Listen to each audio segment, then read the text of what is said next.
আসসালামু আলাইকুম। নরসিংদীতে ধর্ষণের ঘটনা চাপা দিতে এক মেয়েকে তার বাবার সামনে থেকে তুলে নিয়ে যায় কিছু মানুষ। হ্যাঁ, ঠিকই শুনেছেন, এমন ঘটনাটি ঘটেছে নরসিংদীতে এবং সেই মেয়েকে তুলে নিয়ে যাওয়ার পর তাকে হত্যা করা হয়। হত্যা করে তাকে সরিষা ক্ষেতে ফেলে দেওয়া হয়। এই মেয়েকে হত্যা করার আরো 15 দিন আগে 6 জন মিলে এই মেয়েকে ধর্ষণ করে। গরিব বাবা, কৃষক বাবা কার কাছে বিচার দিবে? মেম্বারের কাছে নাকি বিচার দিয়েছিল, কিন্তু বিচার পায়নি। মেম্বার নাকি বলেছিল এটা দেখবে বা বিচার করবে, এরকম কিছু, কিন্তু সে বিচার পায়নি। সে যে পুলিশের কাছে সহায়তা চাইবে কিংবা কেস করবে, সেই সাহসটুকু হয়তোবা ছিল না, কিন্তু তার দরকার ছিল। আর দিয়েই বা কি লাভ? এদেশে বিচার বলতে কিছু আছে? আমরা কয়টা বিচার পেয়েছি? 2020 সাল থেকে 2026 সালের মধ্যে বাংলাদেশে কতগুলো ধর্ষণের ঘটনা ঘটেছে। বিচার হতে দেখেছেন একটারও? দেখেননি, আমিও দেখিনি।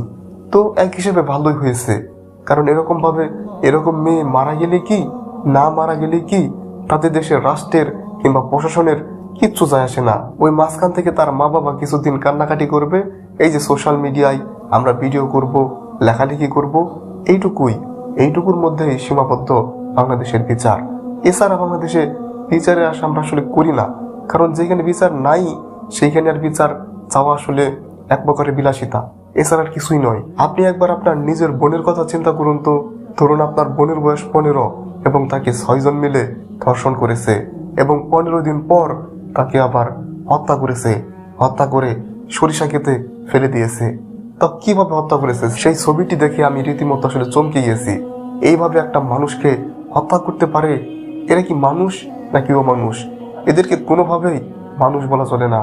যদি মানুষ হয় তাহলে এরকম কাজ কিভাবে করতে পারে? এই নির্মম ঘটনার কি বিচার হবে? এই নির্মম ঘটনাগুলো কেন সরকার একদম প্রত্যক্ষভাবে দেখে না বা তাদের আমলে নেয় না? কেন নেয় না, এটা আমার প্রশ্ন। আজকে যদি ওই এমপি মন্ত্রীর ছেলে মেয়েদের যদি সাথে এরকম ঘটতো, তাহলে দেখতে পারতেন বিচার কাকে বলে। সারা দেশে হট্টগোল লেগে যেত বা তারা লাগিয়ে দিত, কিন্তু তাদের সাথে তো এরকম কিছু ঘটেনি। তাদের ছেলেমেয়েরা তো ঠিকই আছে, সেই জন্যে তাদের কোনো কর্ণপাতও নেই। আর যেই দেশের বিচার ব্যবস্থার সাথে টাকার সম্পর্ক, টাকা ছাড়া কেউ বিচার করতে চায় না, কেউ তার পক্ষে দাঁড়াতে চায় না, সেই দেশের বিচার ব্যবস্থায় আমি কার কাছে বিচার দিব এবং কার কাছে বিচার পাবো?